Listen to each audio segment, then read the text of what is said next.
অবশেষে স্থগিত হওয়া এইচএসসি পরীক্ষা 11 সেপ্টেম্বর শুরু হতে পারে বলে জানিয়েছে শিক্ষা বোর্ড। হ্যালো ভিউয়ার্স, আসসালামু আলাইকুম। Job and education update YouTube চ্যানেলের আরো একটি নতুন ভিডিওতে আপনাদেরকে স্বাগতম। আজকের ভিডিওর টাইটেল ও থাম্বনেল দেখে অবশ্যই বুঝতে পারছেন কোন বিষয়গুলো নিয়ে কথা বলবো। তো চলুন বন্ধুরা, বেশি দেরি না করে ভিডিওটি শুরু করছি। তো প্রিয় বন্ধুরা, আজকে আমরা কোন কোন বিষয় নিয়ে কথা বলবো? প্রথমে আমরা কথা বলবো স্থগিত হওয়া এইচএসসি পরীক্ষা কবে শুরু হবে সেই বিষয় নিয়ে, এবং এইচএসসি পরীক্ষার সিলেবাস ও মানবন্টন কিভাবে হবে সেই বিষয়েও আলোচনা করব। তো সর্বপ্রথম আমরা স্থগিত হওয়া এইচএসসি পরীক্ষা কবে অনুষ্ঠিত হবে সেই বিষয়টি জেনে নিব। এখানে দেওয়া রয়েছে স্থগিত হওয়া এইচএসসি পরীক্ষা 11 সেপ্টেম্বর শুরু হতে পারে। আগামী মাসের 11 বা 12 তারিখ থেকে স্থগিত হওয়া এইচএসসি ও সমমান পরীক্ষা শুরুর পরিকল্পনা করছে শিক্ষা মন্ত্রণালয়। মাধ্যমিক ও উচ্চ মাধ্যমিক শিক্ষা বোর্ডের সঙ্গে শিক্ষা মন্ত্রণালয়ের এই নিয়ে আলাপ আলোচনা চলছে। শিক্ষা মন্ত্রণালয়ের একাধিক কর্মকর্তা এ তথ্য জানিয়েছেন। জানা যায়, থানাগুলোতে প্রশ্নপত্র ছিল। বৈষম্য বিরোধী ছাত্র আন্দোলন চলাকালীন অনেক থানায় হামলা ও আগুন ধরিয়ে দেওয়া হয়। এতে প্রশ্নপত্র নষ্ট হয়ে যায়। তাই নতুন করে আবারও প্রশ্নপত্র ও রুটিন তৈরি করা হচ্ছে। এই কারণে কিছুটা সময় লাগবে। অর্থাৎ আমরা এখানে বুঝতে পারলাম আগামী মাসের 11 ও 12 তারিখ থেকে পরীক্ষাগুলো শুরু হবে। কিন্তু যেহেতু আন্দোলন চলাকালীন অনেক থানা পুড়িয়ে দেওয়া হয়েছে, তাই প্রশ্নপত্রগুলো পুড়ে গেছে। সে কারণে প্রশ্নপত্র আবারও নতুন করে তৈরি করতে এবং পরীক্ষার রুটিন তৈরি করতে কিছুটা সময় লাগবে। সূত্রে আরও জানা যায়, বন্যার কারণে সিলেট বিভাগে কয়েকটি বিষয়ে পরীক্ষা স্থগিত ছিল, সেগুলো নতুন করে নেওয়ার পরিকল্পনা করা হচ্ছে। গত 30 জুন সারা দেশে এইচএসসি ও সমমানের পরীক্ষা শুরু হয়।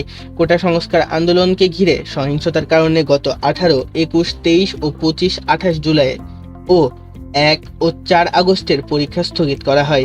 সর্বশেষ 11 আগস্ট থেকে পরীক্ষা অনুষ্ঠিত হওয়ার কথা ছিল, পরে তাও স্থগিত করা হয়েছে। আগামীকাল বুধবার থেকে দেশের সব প্রাথমিক বিদ্যালয় খুলে দেওয়া হয়েছে। অন্য শিক্ষা প্রতিষ্ঠান খোলার ব্যাপারে বুধবার ঘোষণা আসতে পারে। অর্থাৎ আমরা এখানে বুঝতে পারলাম সিলেট বিভাগে বন্যা হওয়ার কারণে কয়েকটা পরীক্ষা স্থগিত করা হয়েছিল। আর গত 30 জুন থেকে এসএসসি পরীক্ষা শুরু হওয়ার পরে আন্দোলনকে ঘিরে এই কয়েকটি পরীক্ষা স্থগিত করে দেওয়া হয়। যেহেতু 11 আগস্ট থেকে পরীক্ষা অনুষ্ঠিত হওয়ার কথা ছিল, কিন্তু তাও পরে স্থগিত করে দেওয়া হয়েছিল। আজকে থেকে সকল প্রাথমিক বিদ্যালয় খুলে দেওয়া হয়েছে এবং অন্যান্য শিক্ষা প্রতিষ্ঠান কবে খুলবে সেই বিষয়ে বুধবারের দিন ঘোষণা আসবে। এই বিষয়গুলো এখানে তুলে ধরা হয়েছে। এখানে তো আমরা জানতে পারলাম যে এইচএসসি পরীক্ষাগুলো পুনরায় আবার কবে থেকে হবে। এবার আমরা জেনে নিব, যদি পরীক্ষা হয় তাহলে সেই পরীক্ষার মানবন্টন কিভাবে করা হবে। শিক্ষা বোর্ড নতুন করে দৈনিক শিক্ষার এই পত্রিকাতে একটি নতুন তথ্য জানিয়েছে যে এইচএসসি পরীক্ষার সিলেবাস ও মানবন্টন কিভাবে হবে। তো এখানে কি বিষয়ে ও কি নতুন তথ্য জানিয়েছে শিক্ষা বোর্ড সে বিষয়টা জেনে নেব। এইচএসসি ও সমমান পরীক্ষার সিলেবাস ও মানবন্টন অনুযায়ী হবে বলে জানিয়েছেন বাংলাদেশ আন্তঃশিক্ষা বোর্ড সমন্বয় কমিটি। সোমবার 12 আগস্ট আন্তঃশিক্ষা বোর্ড সমন্বয় কমিটির সভাপতি ও ঢাকা শিক্ষা বোর্ডের চেয়ারম্যান তপন কুমার সরকার এক বিজ্ঞপ্তিতে এ তথ্য জানিয়েছেন। এতে বলা হয়, সামাজিক যোগাযোগ মাধ্যমে 2024 খ্রিস্টাব্দের এইচএসসি ও সমমানের পরীক্ষার সংক্ষিপ্ত নম্বরের ভিত্তিতে মূল্যায়ন সম্পর্কিত একটি বিজ্ঞপ্তি রোববারে 11 আগস্ট প্রচারিত হয়েছে। বিজ্ঞপ্তিটি বাংলাদেশ আন্তঃশিক্ষা বোর্ড সমন্বয় কমিটি কর্তৃক ইস্যুকৃত নয়। এইচএসসি ও সমমান পরীক্ষা 2024-এর স্থগিত পরীক্ষাসমূহ গ্রহণের প্রস্তুতি চলছে।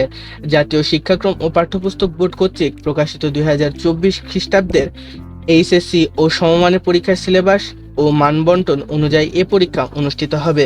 এইচএসসি ও সমমান পরীক্ষা 2024-এর স্থগিত পরীক্ষার সময়সূচি ঢাকা শিক্ষা বোর্ডের ওয়েবসাইটে বিভিন্ন ইলেকট্রনিক ও প্রিন্ট মিডিয়ার মাধ্যমে জানিয়ে দেওয়া হবে।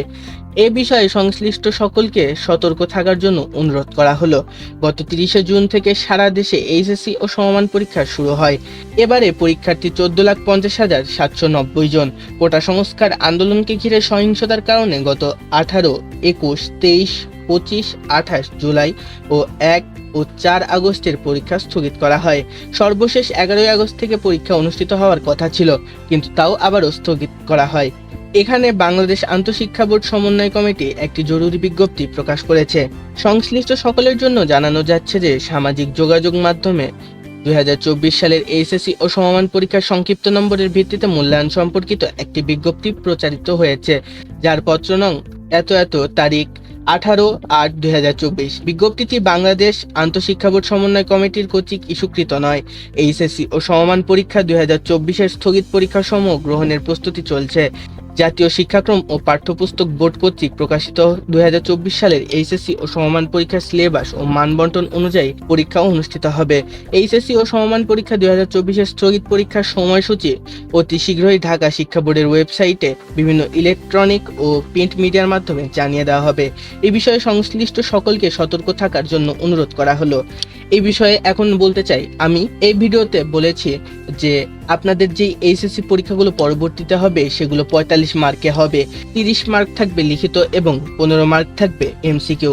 এখানে যেহেতু জরুরি বিজ্ঞপ্তি প্রকাশ করেছে আন্তঃশিক্ষা বোর্ড সমন্বয় কমিটি, তো এখানে বলা হয়েছে যেই নোটিশটি প্রকাশ করা হয়েছিল সেগুলো আন্তঃশিক্ষা বোর্ড সমন্বয় কমিটি প্রকাশ করেনি, অতএব সেই নোটিশটি সম্পূর্ণ ভুল। তাই আপনারা যারা যারা মনে করছেন যে 45 মার্কের পরীক্ষা হবে এবং 2 ঘন্টার ভিতরে পরীক্ষা সম্পন্ন করা হবে, সেগুলো সম্পূর্ণ ভুল। কবে ও কিভাবে পরীক্ষা অনুষ্ঠিত হবে এবং নতুন রুটিন কবে প্রকাশিত হবে সেগুলো আন্তঃশিক্ষা বোর্ড সমন্বয় কমিটি তাদের অফিসিয়াল ওয়েবসাইটে জানিয়ে দেওয়া হবে। আর আগে যে খবরটি পাওয়া গেছে সেটা সম্পূর্ণ ভুয়া এবং ফেক নিউজ। তো এখানে যখন আমরা নতুন তথ্য পাবো আপনাদেরকে অবশ্যই জানিয়ে দিব। সেই তথ্যগুলো জানতে অবশ্যই আমাদের ভিডিওটিতে লাইক দিয়ে চ্যানেলটি সাবস্ক্রাইব করে রাখবেন, যেন আমাদের পরবর্তী ভিডিওর আপডেট আপনারা জানতে পারেন। তো প্রিয় বন্ধুরা, এই ছিল আজকের ভিডিও। যদি ভিডিওটি ভালো লেগে থাকে তাহলে অবশ্যই ভিডিওটিতে লাইক দিয়ে চ্যানেলটি সাবস্ক্রাইব করুন।